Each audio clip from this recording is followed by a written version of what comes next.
Amém. Agora, com muita atenção e reverência, vamos ao momento mais importante do nosso programa, o momento da palavra do Senhor, e nós vamos ouvi-la na voz do pastor Natanael Rinaldi Filho. O livro do profeta nos falam a respeito da primeira e da segunda vinda de nosso Senhor e Salvador Jesus Cristo.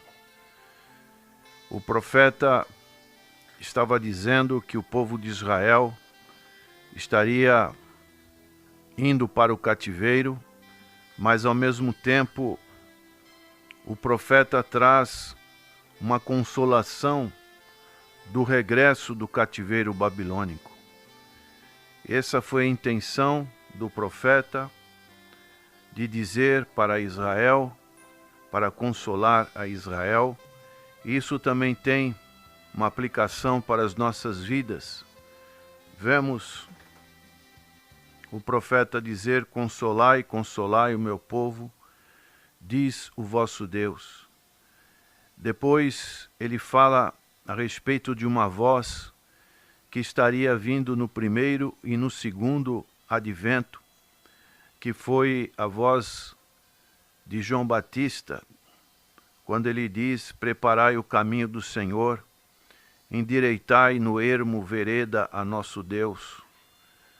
Uma palavra que também tem o seu cumprimento através das nossas vidas, porque temos que falar, preparar o caminho do Senhor, endireitar o caminho daqueles que estão perdidos, desorientados, daqueles que não têm um rumo a seguir.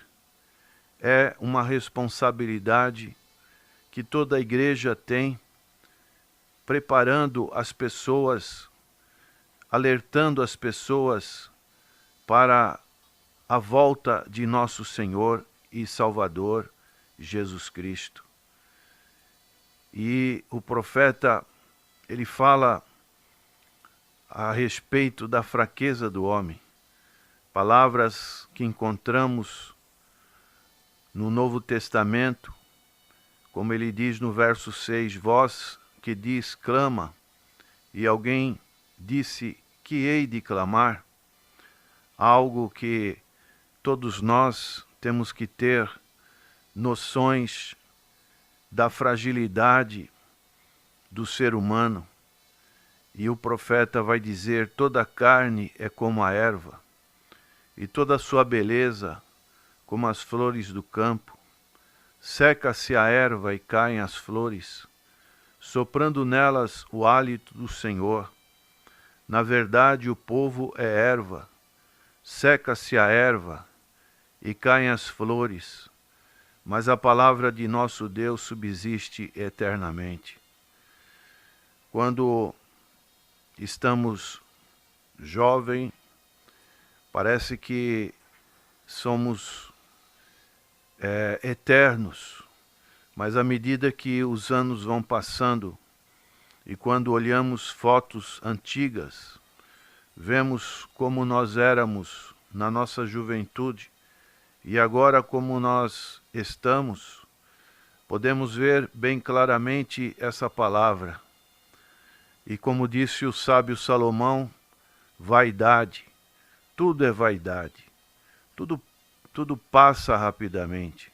Por mais que hoje tenhamos a ciência se desenvolvendo, os produtos à nossa disposição, as cirurgias estéticas,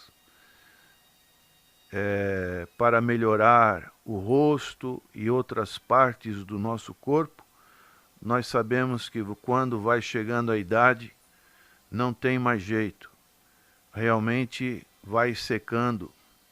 Então o profeta, ele diz principalmente sobre o segundo advento: tu, anunciador de boas novas a Sião, sobe tu a um monte alto, tu, anunciador de boas novas a Jerusalém. Levanta a tua voz fortemente, levanta, não temas, e dize às cidades de Judá: Eis aqui está o vosso Deus. Eis que o Senhor Jeová virá como o forte, e o seu braço dominará. Eis que o seu galardão vem com ele, e o seu salário diante da sua face. Como pastor, apacentará o seu rebanho entre os seus braços, recolherá os cordeirinhos e os levará ao seu regaço. As que amamentam, ele as guiará mansamente. Então está dizendo aqui que essa salvação realmente veio do povo judeu, veio de Sião, veio de Jerusalém, veio através de nosso Senhor e Salvador Jesus Cristo.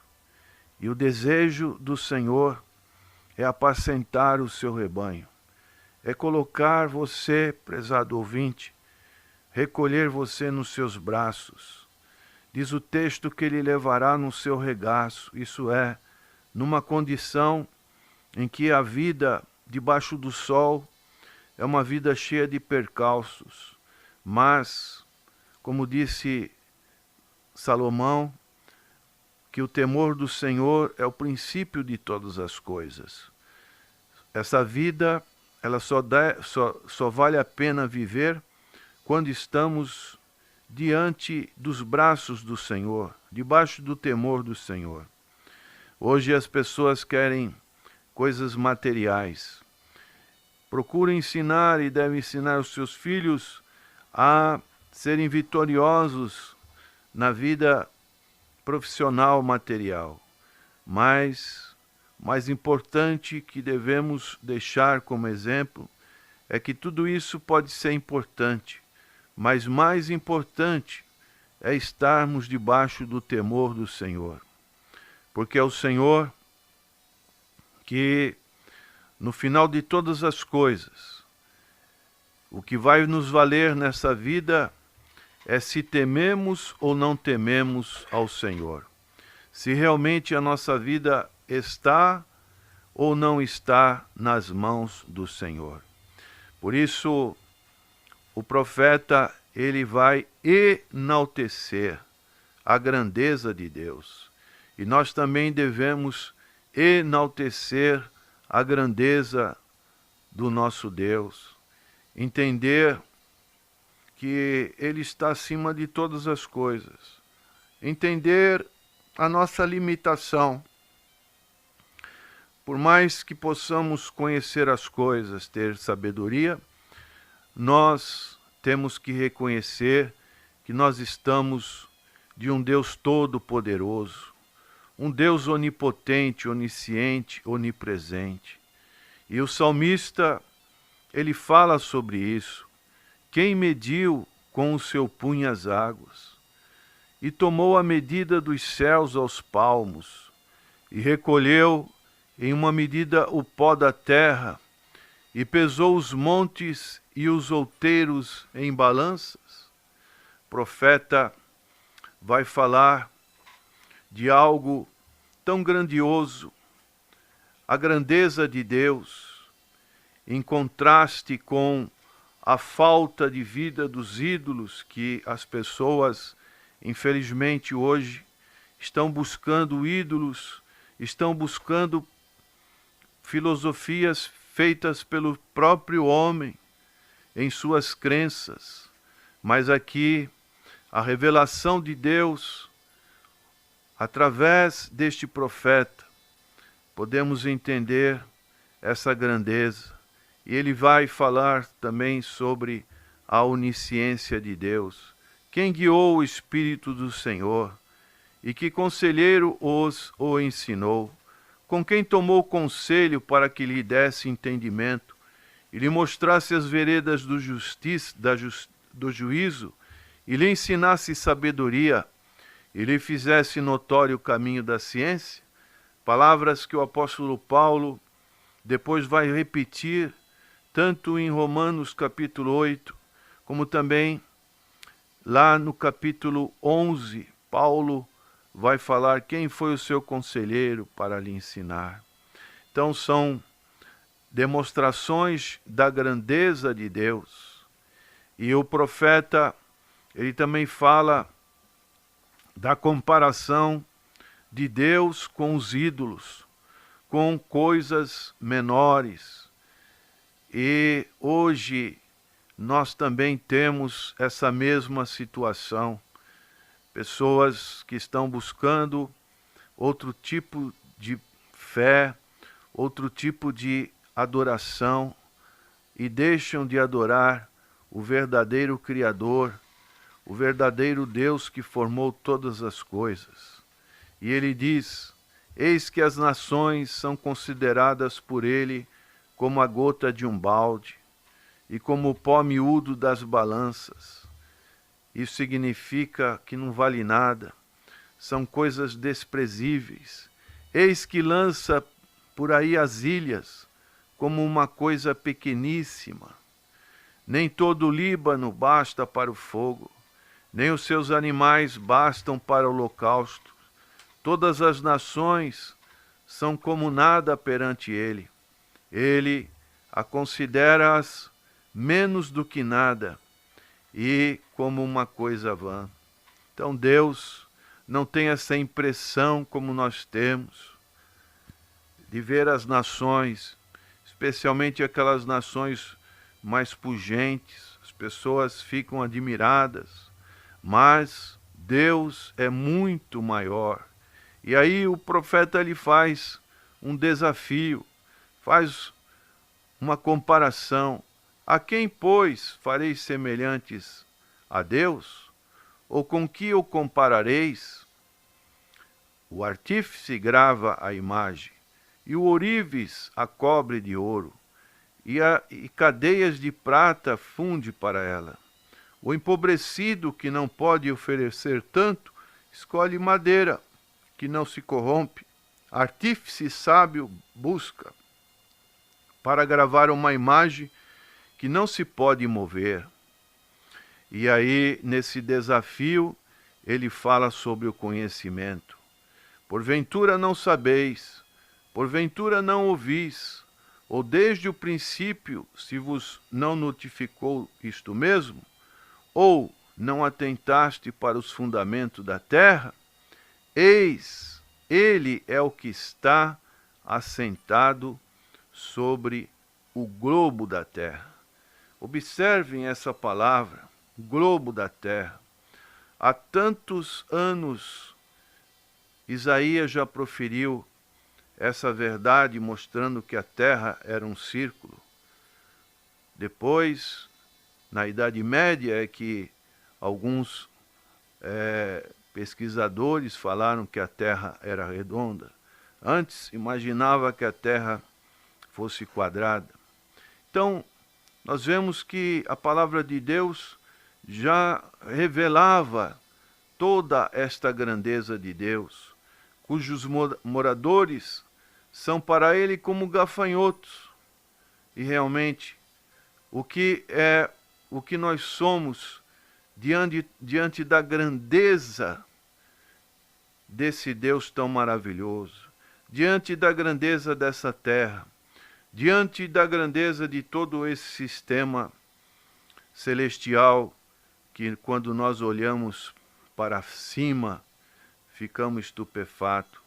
Diante dessa terra tão grande que não temos um entendimento do que está por debaixo dos nossos pés, como no dia de ontem houve um abalo sísmico que deixaram as pessoas em vários lugares apavoradas.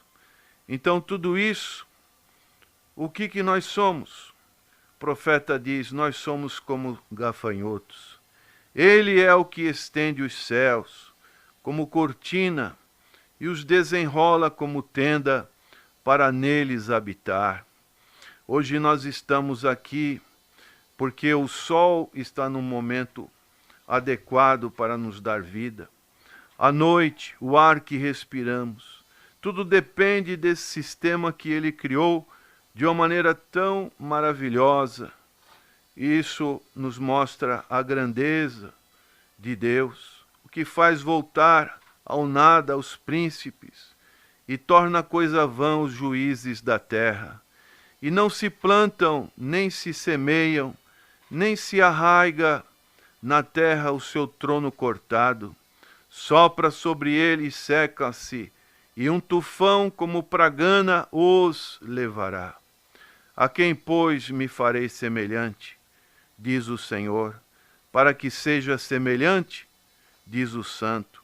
Levantai ao alto os vossos olhos e vede quem criou essas coisas, quem produz por conta o seu exército, quem a todas as chama por seus nomes por causa da grandeza das suas forças e pela fortaleza do seu poder, nenhuma faltará.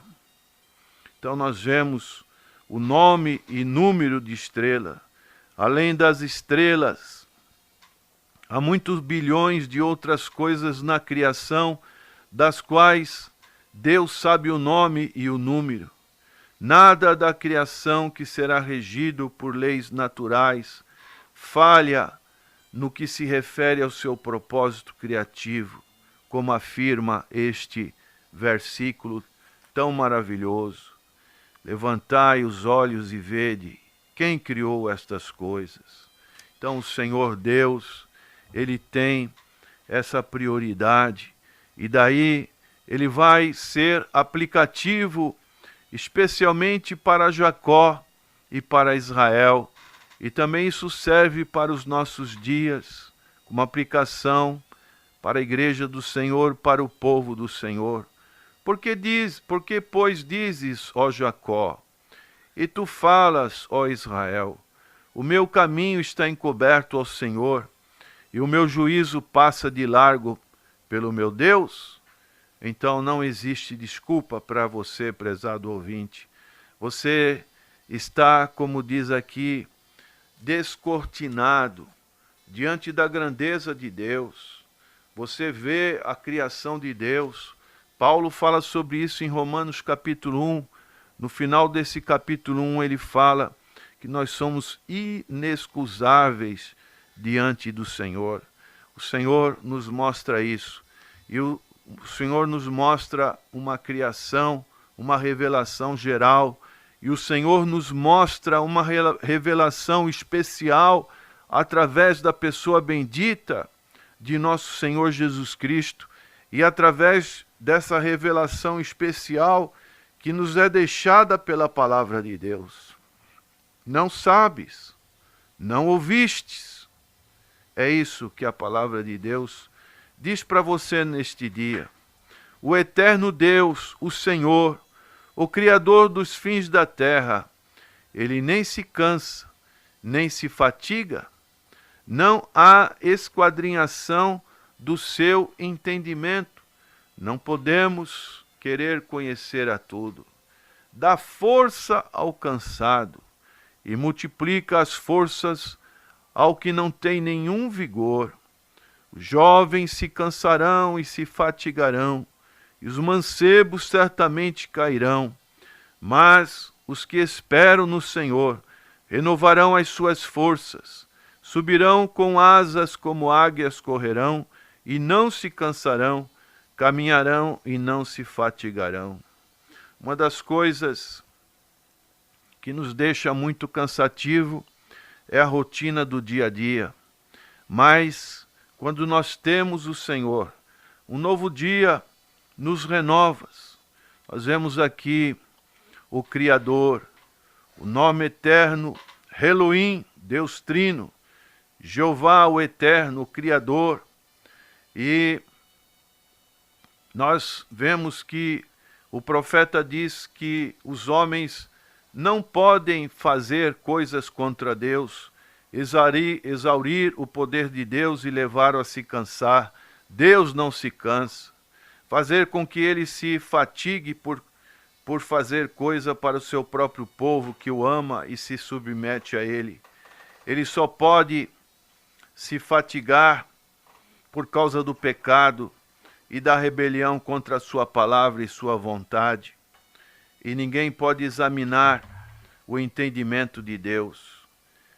E de maneira que agora ele termina o o profeta termina dizendo, e ele faz algo interessante. Ele começa ao contrário. Ele começa dizendo que os que esperam no Senhor deveria começar por caminhar, deveria começar por correr, mas o profeta, ele inverte a situação. Isso nos mostrando que a força que o Senhor nos dá não é uma força humana, não é uma força física, não é uma força da terra, mas é uma força espiritual. E ele diz, mas os que esperam no Senhor renovarão as suas forças. De que maneira, profeta Isaías? Olha, vocês vão subir com asas como águias. Mas nós não temos asas, mas nós temos asas espirituais. Quando o Senhor nos toma em suas mãos, realmente nós somos abençoados, como diz o apóstolo Paulo, nos lugares celestiais em Cristo Jesus. Aleluia! Subirão com asas como águias, correrão, isto é, uma maneira mais rápida do que caminhar, e não se cansarão. Não é correr sem ter um objetivo, mas é correr a corrida espiritual, estar sempre pronto para realizar as obras que o Senhor tem nos confiado. E ele diz mais, caminharão e não se fatigarão. Quer dizer, observem, prezados ouvintes, que essa inversão que o profeta coloca, ele poderia começar caminhando, poderia depois dizer correrão, depois poderia dizer subirão com asas, mas ele faz exatamente ao contrário, para nos mostrar que as nossas forças, elas vêm do alto, não são forças que vêm da matéria, da terra, mas forças que vêm do alto. Que você, neste dia, possa também renovar as suas forças em Cristo Jesus e assim você ser esse anunciador de Sião das boas novas. Senhor, abençoa este ouvinte, esta ouvinte, que realmente estejam anunciando as boas novas de Sião, as boas novas que somente o Senhor Jesus Cristo salva. É a nossa oração em nome de Jesus. Amém.